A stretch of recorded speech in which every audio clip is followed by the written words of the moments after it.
ప్రశ్న అడగాలనుకుంటున్నా. పిల్లలందరూ రెడీనా? ఇంపడట్లేదు, రెడీనా? ఇక్కడ ఎంతమంది ఐఏఎస్ అధికారులు అవుతారో చేతులు పైకెత్తండి. ఓకే, చేతులు దింపండి అమ్మా. ఎంతమంది ఐపీఎస్ అవ్వాలనుకుంటున్నారు? చేతులు పైకెత్తండి. పోలీస్. ఓకే, ఎంతమంది డాక్టర్లు అవ్వాలనుకుంటున్నారు? ఇంజనీర్, లాయర్లు తగ్గిపోయారు.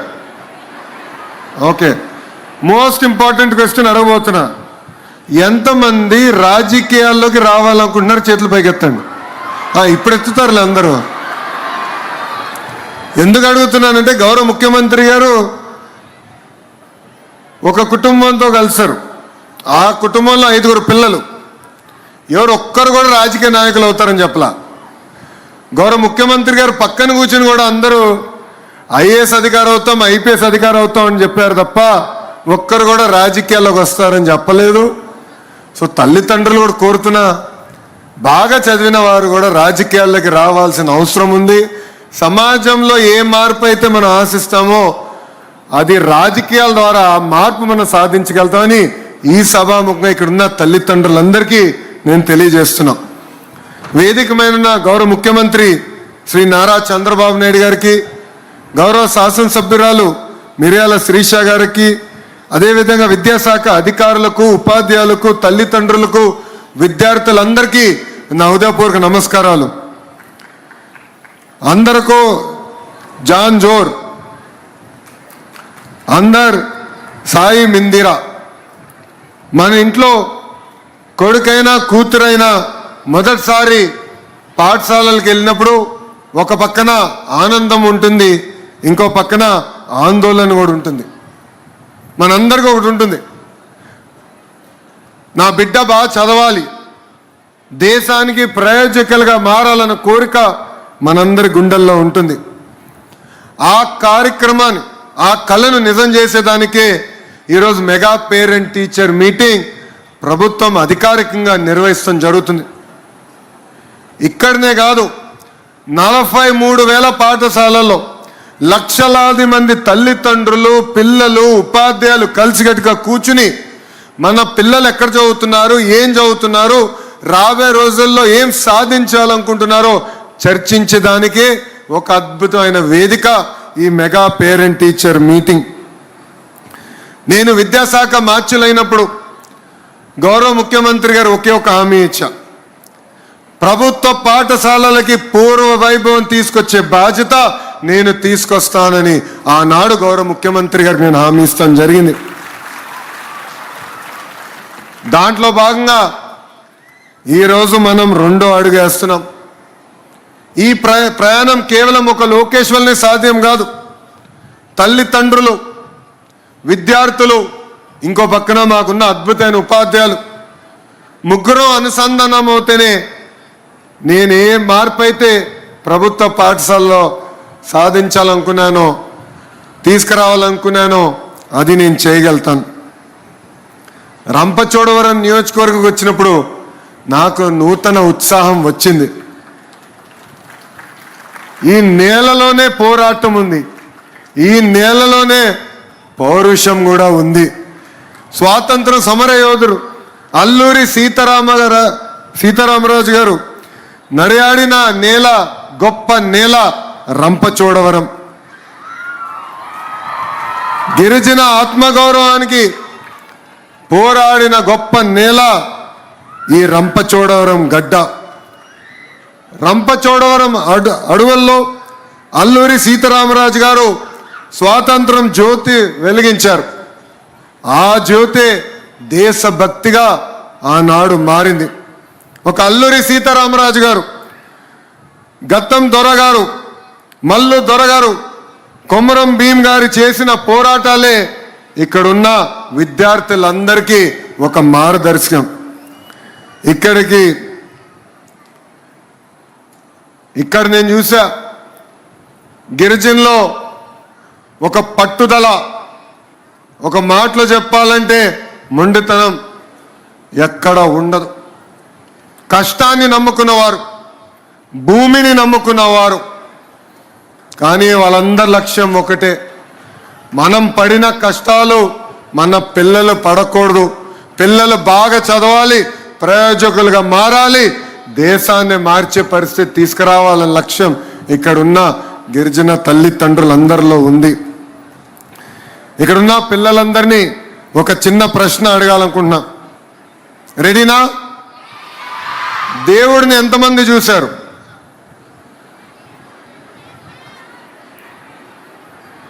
చూడకపోయినా మనం దేవుడు నమ్ముతున్నాం కదా. ప్రేమ ఉంటే, ప్రేమ ఉన్న చోటే దేవుడు ఉంటాడు, సేవ ఉన్న చోటే దేవుడు ఉంటాడు, త్యాగం ఉన్న చోటే దేవుడు ఉంటాడు. ఇక్కడున్న పిల్లలందరూ విషయం గుర్తుపెట్టుకోవాలి. మన జీవిత ప్రయాణంలో ఇద్దరు దేవుళ్ళు ఉన్నారు. ఒకటి మన తల్లిదండ్రులు, రెండోది మన ఉపాధ్యాయులు.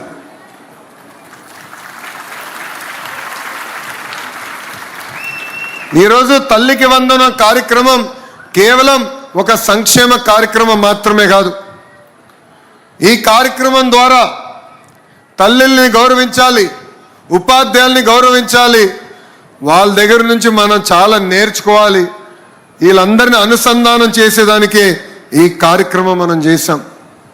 అందుకే తల్లిల ఆశీస్సులు ఎప్పుడు మనకు ఉండాలి, గురువుల ఆశీస్సులు ఉంటే భవిష్యత్తు కూడా చాలా బాగుంటుందని ఈ సభాముఖంగా పిల్లలందరికీ తెలియజేస్తున్నాం. ఇక్కడ మనందరూ తెలుసు, డాక్టర్ ఏపీజే అబ్దుల్ కలాం గారు రాష్ట్రపతిగా దేశాన్ని ముందలు తీసుకెళ్ళిన గొప్ప వ్యక్తి. ఆయన ఒక సాధారణ కుటుంబంలో జన్మించిన వ్యక్తి. కానీ ఆయన ప్రభుత్వ పాఠశాలలో చదివినప్పుడు ఆయన గురువు సుబ్రహ్మణ్య అయ్యర్ గారు పక్షులు ఎలా ఎగురుతాయని కేవలం క్లాస్ రూమ్లో చెప్తమే కాదు, సముద్రం దగ్గరికి వెళ్ళి ఆయన చూపించారు. అది చూసిన అబ్దుల్ కలాం గారు నేను ఒక ఏరోస్పేస్ ఇంజనీర్ అవ్వాలని ఆలోచన ఆ రోజు ఆయన మనసులో పడింది. అక్కడి నుంచి ఒక మిసైల్ మ్యాన్గా ఏకంగా భారతదేశ రాష్ట్రపతిగా ఎదిగిన గొప్ప వ్యక్తి అబ్దుల్ కలాం గారు.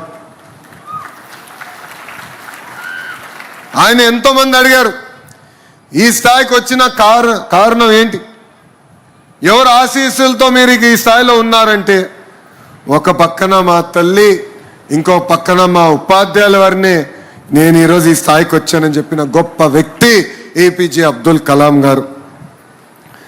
నేను విద్యాశాఖ మార్చులైన తర్వాత కరెక్ట్గా 3 నెలల క్రితం ఒక వావ్ మూమెంట్ నాకు కలిగింది.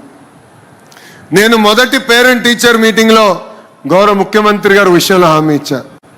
సార్, ఈరోజు పేపర్లు ఎప్పుడు చూసినా లేదంటే టీవీ ఛానల్లో ఎప్పుడు తిప్పినా ఏకంగా 1, 1, 2, 2, 3, 3 అని ర్యాంకులు వస్తాయి. అది కేవలం ప్రైవేట్ పాఠశాలలకే వస్తున్నాయి.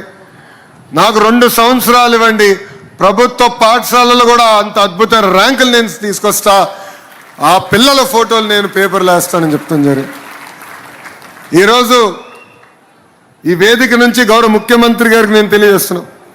సార్, మొన్న జరిగిన 10th క్లాస్ ఇంటర్ ఫలితాల్లో ప్రభుత్వ పాఠశాలలో చదివిన పిల్లలు అద్భుతమైన ర్యాంకులు సాధించారు. ఆంధ్ర రాష్ట్ర చరిత్రలో ఎప్పుడు లేని విధంగా ప్రభుత్వమే పేపర్ యాడ్ ఆ పిల్లల ఫోటోలతో వేయించి, ఎక్కడ కానీ గౌరవ ముఖ్యమంత్రి గారి ఫోటో కానివ్వండి, మంత్రి గారి ఫోటో కానివ్వండి, ఎవరు ఫోటోలు లేకుండా అద్భుతంగా యాడ్ వేసి ప్రభుత్వ పాఠశాలలకు ఉన్న గౌరవాన్ని కూడా ప్రభుత్వం పెంచింది. ఈ విజయం కేవలం ప్రభుత్వాన్ని మాత్రమే కాదు, ఇక్కడ తల్లిదండ్రులు పిల్లల కష్టం చాలా చాలా ఉందని ఈ సభాముఖంగా తెలియజేస్తున్నా. ఆ రోజు యాడ్ చూస్తే నాకు నిజంగా కిక్ వచ్చింది, ఒక బాధ్యత కూడా నాకు పెరిగింది. ఇంకా మార్పులు తీసుకురావాలి, విద్యా వ్యవస్థని పటిష్టంగా ముందరికి నడిపించే లక్ష్యంతో మేము అనేక అడుగులు వేస్తున్నాం. అందుకే ఇక్కడున్న పిల్లలందరికీ చెప్తున్నా, మీకు మంచి మార్కులు వస్తే నాకు మంచి మార్కులు వచ్చినట్టు. మీరు ఎగ్జామ్స్లో పొరపాటున దారి తప్పితే గౌరవ ముఖ్యమంత్రి గారు నాకు దెబ్బలేస్తారు, నన్ను వదిలిపెట్టరు. సో దేర్ఫోర్ నా భవిష్యత్తు మీ బాధ్యత అని ఈ సభాముఖంగా పిల్లలందరికీ నేను తెలియజేస్తున్నా. విలువలో కూడిన విద్య చాలా చాలా అవసరం. విలువలు లేని వికసిత్ భారత్ కాదని నేను భావిస్తున్నా. అందుకే చాగంటి కోటేశ్వరరావు గారిని ఏకంగా క్యాబినెట్ ర్యాంక్ ఇచ్చి అడ్వైజర్గా గౌరవ ముఖ్యమంత్రి గారు నియమించారు.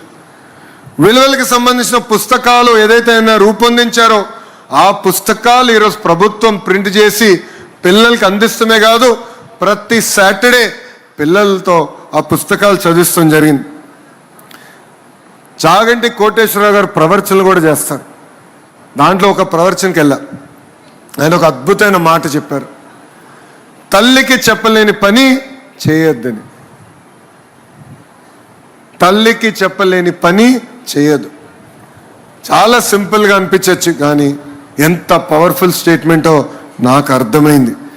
అందుకే విలువల కూడిన విద్య చాలా ఉండాలని ఈ పుస్తకాలు రూపొందించి మన పిల్లలకి గౌరవ ముఖ్యమంత్రి గారు అందిస్తాం జరిగింది. ఇంతేకాదు, మహిళల్ని గౌరవించాలనేది ఇంట్లో మొదలవ్వాలి. తెలుగు వాడక భాషలో మహిళల్ని కించపరిచే విధంగా కొన్ని పదాలు వాడతాం. గాజులు తొడుక్కున్నావా, చీర కట్టుకున్నావా, అమ్మాయిలాగా ఏడవదన్న పదాలు వాడతారు. అది మనం వాడకూడదు. ఆ మార్పు అనేది మన సొంత ఇంటి నుంచి మొదలవ్వాలి. అందుకే ఇక్కడున్న తల్లిదండ్రులందరూ నేను కోరుతున్నాను, ఇది మన ఇంటి నుంచి మొదలు పెడదాం. ప్రభుత్వం పరంగా మేము ముందరికి ఇది విధానం తీసుకెళ్తున్నాం. ఇన్ఫ్యాక్ట్ ఇచ్చే పుస్తకాల్లో కూడా 1వ తరగతిన 2వ తరగతిన మనం ఇచ్చే పుస్తకాలలో మీరు అవి చూస్తే ఇంటి పనులు గతంలో మహిళలు చేసేవి ఉండే. కూటమి ప్రభుత్వ అధికారంలోకి వచ్చిన తర్వాత 50% చేస్తాం. అంటే ఫోటోల్లో 50% ఇంటి పనులు మగవాళ్ళు చేసే ఉన్నాయి, 50% ఫోటోలు మహిళలు ఇంటి పనులు చేసే ఉన్నాయి. అంటే మార్పు టెక్స్ట్ బుక్స్ దగ్గర నుంచి మన ఇంటి నుంచి మొదలవ్వాలని ఈ సభాముఖంగా నేను మిమ్మల్ని అందరినీ కోరటం జరుగుతుంది. నేను మీ అందరు తెలుసు, ఒక యువగలం పాదయాత్ర చేశా.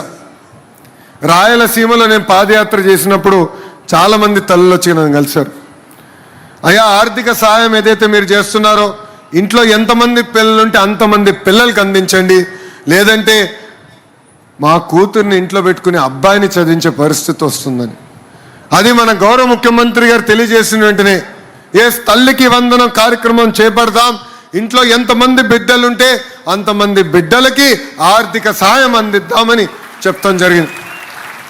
ఈరోజు మీరు చూస్తే 2025న 67,27,000 మంది తల్లుల అకౌంట్లో మనం ఈ తల్లికి వందనం డబ్బులు జమ చేస్తాం జరిగింది.